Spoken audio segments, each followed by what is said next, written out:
नमस्कार, मी Kiran Palkar. Crime diary news channel मध्ये आपले स्वागत आहे.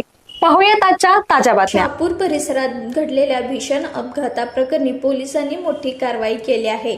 अपघात करून घटनास्थळावरून फरार झालेल्या वाहन चालकाला अखेर शहापूर पोलिसांनी शोध घेत त्याला अटक केली आहे. 30 एप्रिल रोजी खोतवाडी येथे पार्वती इंडस्ट्रीज समोर मुख्य रस्त्यावर हा अपघात झाला होता.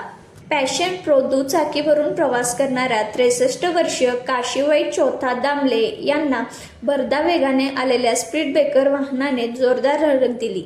या अपघातात काशीबाई दामले यांचा मृत्यू झाला, तर अपघातानंतर चालक वाहनासह घटनास्थळावरून पसार झाला होता. या प्रकरणाचा शहापूर पोलिसांनी कसून तपास केला.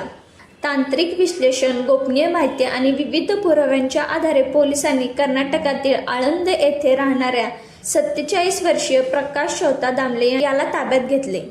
चौकशी दरम्यान त्याने अपघात केल्याची कबुली दिल्यानंतर पोलिसांनी त्याला अटक केली. या कारवाईमुळे काही महिन्यापासून प्रलंबित असलेले हिट अँड रन प्रकरणाचा उलगडा करण्यात शहापूर पोलिसांना यश आले असून पुढील तपास सुरू आहे.